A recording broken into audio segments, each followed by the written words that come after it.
This is gonna be weird. Why? I promise you. Why? People don't do this in this town.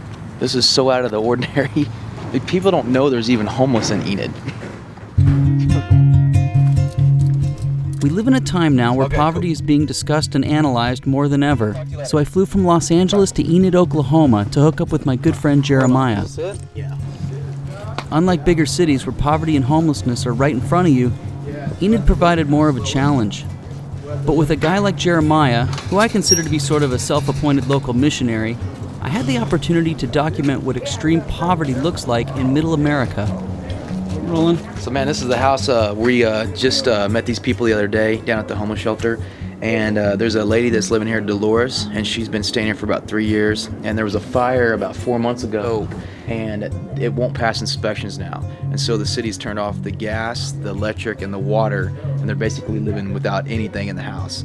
And we just bought them this heater to help try to get some warmth in here. So The temperature was in the 20s, and inside was no different. The door had been kicked in by the fire department, and the house smelled of smoke, stale beer, and cat feces. In the middle of the room, I could see the heater Jeremiah had brought them. You living on the streets? Yeah. I was in what I considered a squatter house, basically a shell structure outlining true poverty in America. Enid only has a day center for the homeless. There are no overnight shelters. So places like this generate a unique community of homeless, mentally ill, and other forms of outcasts seeking shelter. So how'd you come across these guys? Like, how'd you meet I everybody? just met here? Mark tonight, and I met Scott. I'm Scott. You're Scott. Yeah. I'm Scott. Here, get over here so we can. I met, everybody- these guys. Get out of the way. At the I'm trying to. We met them at the homeless center. Okay. And so these guys are staying with Dolores. She's been living here, paying rent, and nothing's getting taken care of. The house is getting ran down, and so. Yeah. Mm-hmm. But you can see the fire. You can go in there and check it out, man. Scott, why don't you Go take him through it, man? You know All more right. about it. Up in here. If you've never been in a place like this, it's a little overwhelming. Nothing I saw had any real sense of peace or security. Although I was in their home, I felt like I was documenting some sort of tragic aftermath or old ruins. When the top of the house burnt on the inside, it all came up in here because there used to be something on the wood on the window. It all caught on fire. Right. And all this. So I gotta change all this sheetrock and stuff out just to get it up to code. And see what I'm using now just to stay warm. Because we have no gas, electricity, or nothing. Does this keep you warm? Well, for now, until we get that full. So Jeremiah brought that over? Yes. What is that? That's a kerosene heater? Kerosene here, Jeremiah bless us with that. 2 nights ago, I think it was. Yeah, 2 nights Yeah, but 2 nights ago. So where are you living on the streets? What? Where are you living on the streets at? Ditches. Just ditches? Mm-hmm. How long you been out there on the streets? Few days. A few days? Yeah. So Dolores is staying here. This is where she's sleeping, is over here. And then how many cats you got in here, Dolores? I saw one. There was probably, 5 or 6 the other night. No, 6 words, 5. Five. So she, they're kind of living in here with her. They're staying up inside the walls. This bathroom. Until the fire. So what goes through your mind, Jeremiah, when you want to help people and stuff? Just explain to me a little bit. How can we look at something like this and then go back and live what we live in? That's my question. There's people living like this every night. They don't have any heat. They don't have no water. They can't take a shower. And they're living like this on newspapers. And we can't get out and go do something.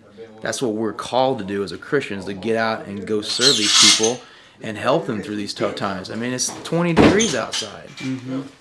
Dolores, you sleep out here every once in a while, don't you? That's what I thought, yeah. It's an old washing machine that she flipped over on its edge. Yeah, that's a bed. Flipped us on the edge, and then she's got her desk and her table so she can have a flat surface to sleep on for her bed. Right. So she don't have to sleep on the floor with there's rats or whatever else is crawling through here. Snakes. Yeah. That's enough for me to get out. So no lights in here, huh? Well, the man across the street's good enough to leave his lights on outside so that it comes through the windows when he's at night.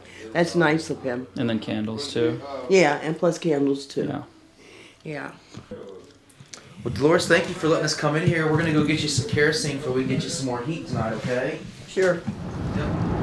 There's supposedly around 500 homeless in Enid. A lot of them are considered couch homeless. They're living in houses like that where other people are just letting them come in and live with them. People like Mark are actually living on the street. So just tell me how you met those guys, though. Basically just going out and looking. You know, it's not tough to find people like that here in Enid. You just got to look. A lot of times, I would say that, 20-30% of these houses we drive by, there's people that are just like that living inside that. The outside the house might not look so bad, but the inside is just as bad.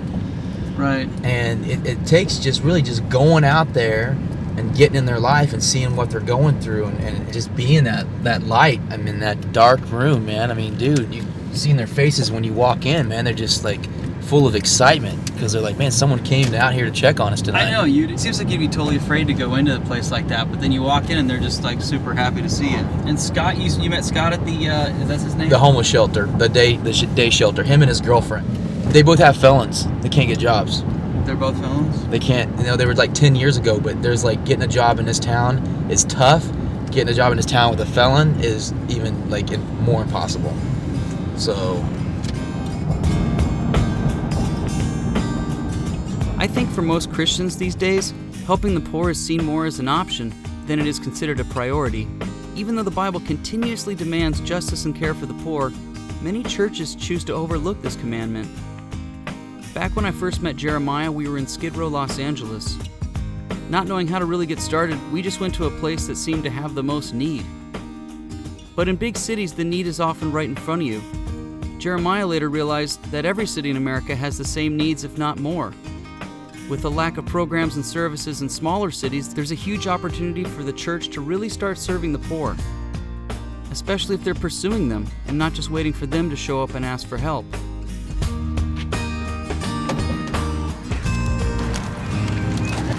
It's not right.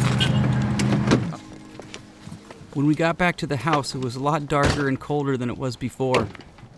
What I didn't know was Scott's girlfriend Camelia was now also at the house. And although my camera would scare her at first, she would have a profound effect on my pursuit of understanding real poverty. Hey, Scott. Hey, what's up?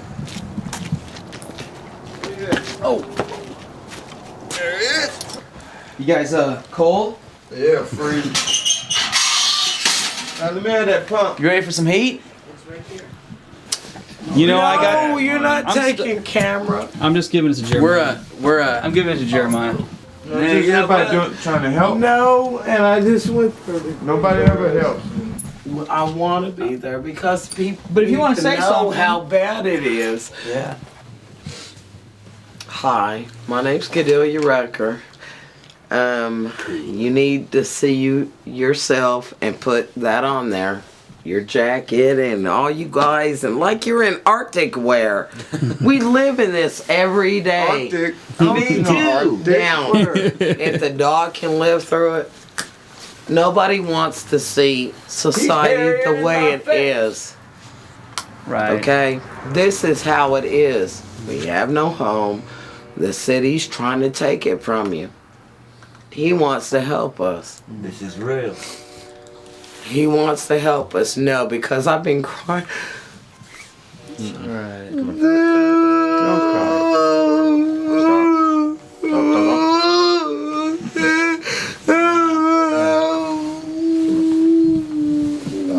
I didn't think you were coming back, right? Jeremiah, I didn't think you're always coming back. As long as God has you to do You come back. what it is you to do, you're gonna come back. He wants me here for what? Here. Jeremiah, for what?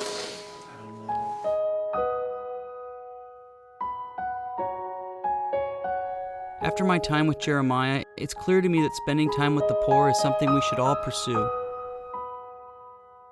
These are people the world doesn't value, but if you search the word poor in the Bible, you'll be amazed at how many verses come up. Do not harden your heart or shut your hand against your poor brother, but you shall open your hand to him and lend him sufficient for his need, whatever it may be. The wealth of the rich is their fortified city, but poverty is the ruin for the poor. An unplowed field produces food for the poor, but injustice sweeps it away. Wealth attracts many friends, but even the closest friend of the poor person deserts them. The righteous care about justice for the poor, but the wicked have no concern. Whoever oppresses the poor shows contempt for their Maker, but whoever is kind to the needy honors God. He defended the cause of the poor and the needy. Is that not what it means to know me, declares the Lord? What will it take for us to stand up for the poor, to stop running from them and hiding from the situation? If we continue choosing not to be a part of their lives, think of the type of demographic that leaves them with.